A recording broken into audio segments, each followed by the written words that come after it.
Excellent, thank you. All right, hello everybody, and welcome to the October 29th, 2024 iteration of the Kubernetes SIG-Windows community meeting. As always, these meetings are uploaded and shared to YouTube, so be sure to adhere to the CNCF code of conduct.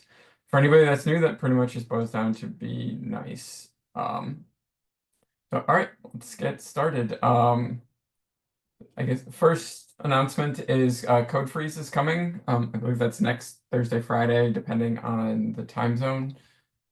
So a little over a week to get some enhancements in. Does anybody else have anything they'd like to announce?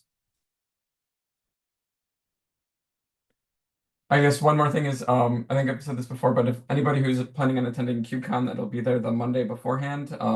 That's when the contributor summit is. I highly encourage anybody who's an org member for Kubernetes to join. And if you're not an org member for Kubernetes but work on tangential projects, or if you're here, we can sponsor you. So let me know, and we can try and get you in. It's a good opportunity to interact with other contributors and maintainers of the project. All right, next is usually give space for new contributors. I don't see anybody new on the call here. I'll pause for a minute if anybody wants to say anything. If not, we can get into the agenda. Okay, let's get started. James, did you add this one, or who added this? I did that, Mark. Okay. I saw this on GitHub a few times, and I was like, maybe we should just talk about it during the community meeting. Yeah, and there was a Slack thread as well. So. Oh, do you want to lead the conversation, Arvin? Or I'm going to defer to James on this. I just looked at it, and what they're suggesting seems fine, but I'm not sure about what the import of like Windows exit codes are.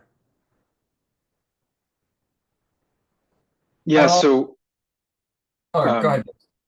So they were, at least in the Slack thread, they were finding negative number, big number. When you convert that to hex, I found that to be an error code that said, I found an old support doc that said that error code corresponds to a control C, which is probably what they're sending when they terminate the pod. And so I think it aligns, but I don't have a definitive answer there. So, Mark, I know that you were doing some of the pod eviction stuff. I wasn't sure if you had seen specific error codes at all. I don't remember. I think Yuanliang is here too, who's also been doing the node shutdown stuff. So that I wonder if you have. Are these the numbers that you're talking about? Yeah. Mm-hmm. Yeah, I mean there's kind of a list of well-known error codes for Windows. I always have to find it. I know 2 is file not found and things like that. So this is I looked for those and they didn't seem to align directly to any of the well-known ones, and that's how I ended up on this support doc that I linked. Oh, excellent. Okay. It's pretty old. I think that they're probably in Windows.h as well. But yeah.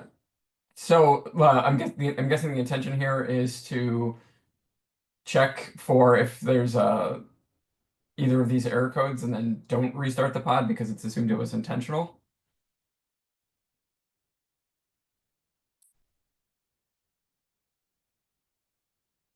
Okay. And yeah, I'll yeah, I don't know the specifics of the scenario. Okay. Is this labeled? This had the Windows label, right? Or should we add the Windows label? Okay. Yeah, it seems like they are saying that these error codes are sort of expected and the pod will be terminated with these error codes is what I can see from looking at the test quickly.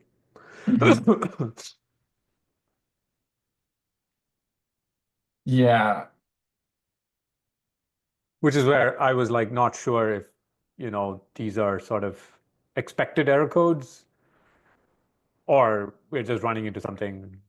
So if you're saying that this is kind of documented, at least internally or to an extent externally, maybe it's fine. But yeah, I'm not sure. Yeah, I think we'd have to look at containerd and how that actually sets up everything. Like I don't remember seeing anything when I was looking at the eviction stuff or anything. Have you seen anything about error codes for pods that were getting terminated with the eviction or the node shutdown work? No, unfortunately not. Okay. Yeah, I think we'll just need to take a deeper look into this. So this, Mark, could you or James just comment on this? Because I think they're waiting to hear from us and it might just to give some warm fuzzies. It might be good that one of you commented. We should maybe add SIG-Windows to it. Yeah. I can do that. I can do that too. I can say I can take a look for the Windows behavior. Okay. it looks like a meme actually gave an LGTM on that one I just linked in. I don't know the difference between the one I shared and the one we were just looking at. So Yeah, this one they've actually the one that I linked was the one I got attention to because they have tagged SIG-Windows leads on there.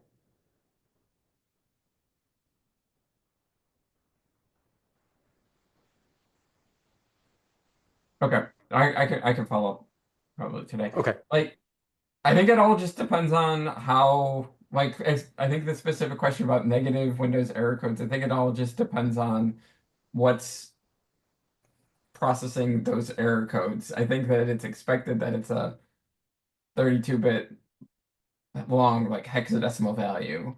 So if you treat it as a hex value, usually it's like C blah blah blah. And if you convert that to an integer, if you use a signed integer, then it's usually a negative value because of starting with the hex C. If you do an unsigned int, it's a different value. So I want to have another minute or two to look at that after the meeting, though.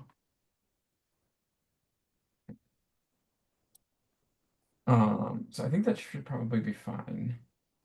Okay, I see some notes here. That's good. And then yeah, we can look at the Slack thread too. Okay. Do we want to do a quick update on some of the enhancements? I know I've seen the node shutdown and PR go in, and I think at the end of last week I did a review on that and had just some minor feedback. And then you want anything you want to discuss about that one today, or are you just waiting for more reviews? Yeah, for the node shutdown, I sent another iteration and we're waiting for review. I'm wondering, do we need to ping the SIG node or only after we review the insert between SIG-Windows and then we ping them? Both probably. I know like SIG-Node has a lot more enhancements and changes going in, so I think it's usually better to we'll wait until I think we're good with the changes. But we can probably ping them today or tomorrow. I think everything I Okay. had was minor. I think the earlier we can ping them for reviews, the better usually. Okay, gotcha. Thank you, Nadir, for the taking notes. And then the other enhancement is the CPU topology manager, memory manager work. Do you have any updates for that, James? I think yesterday we were discussing offline. We're still waiting for some of the. Are we waiting for the runtimes, the OCI runtime spec updates before we introduce the CRI API fields for the memory affinity, the NUMA node placement? no. So we're not going to introduce any cry changes for memory affinity, since there is no actual like concept in Windows for memory affinity. And so the way that we discussed solving that approach was essentially taking the memory affinity and looking up the CPUs that are associated with that NUMA node, and then assigning the affinity to those NUMA nodes. And so we're just keeping at the cry level, and at the spec level, there will only be the CPU affinity. And then kubelet will do that translation from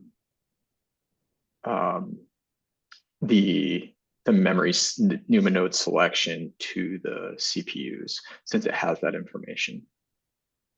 Okay, so no cry changes for the memory affinity. I think that was in some of the prototypes that we had, right?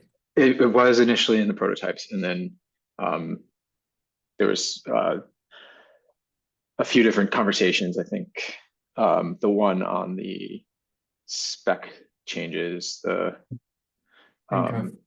runtime spec changes, is the one that has probably the most detail of where that conversation went to. Yeah, this is the. Okay. Okay, so I'll link to that. Okay, that's good to know. I don't know if that's the specific discussion. Okay, so we'll need to, do we need to update the KEP then? No, that's all in the KEP. Yep. Okay. I don't remember that, but I think there's some changes. Okay. So yeah, it's changed a couple times. So I think initially we were going to have that, and then through this conversation and doing a little bit more prototyping, we decided that it was probably best to just keep the CPU affinity and skip the memory thing, and let kubelet make those decisions, because it has the information needed to make that decision. Okay. Okay, and are those changes for the kubelets, or for the kubelet, are those blocked on this work being done, or are we still planning on proceeding with this, and this is just holding up potentially the container D side of the changes? This is just the container D side, as far as I'm aware. Yeah. And is Kirtina in the call? I don't see her. She does have a build that I've been testing with that has this change and the cry changes and the container D changes required for this. So if anybody wanted to try that, it's on a branch. They can. But yeah, so as far as changes on the kubelet side, I think those can proceed. And then before we can get like full end-to-end tests and things, we'll need the container D changes, obviously. Mm-hmm. And I think we're very close on this. I think they just had a few naming questions and things that were holding this up. There wasn't any blocking implementation details or anything here. Mm-hmm. Okay, that's good. Yeah, so if anybody wants to check this out, the PR is linked in the meeting notes. Okay. Does anybody else have anything they'd like to discuss today or add to the agenda?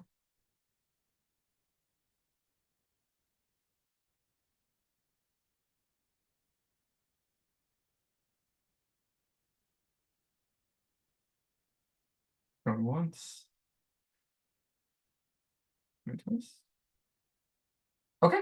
I think we could probably stop the meeting and give everybody some time back to do this. Yeah, I'll take a look at those exit codes and see and comment. See if we can add a comment on that.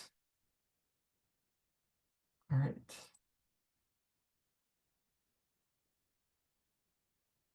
I think you're probably going to need to stop the recording, Aravind. All right, will do. Thank you, folks. Okay, thank you. Bye.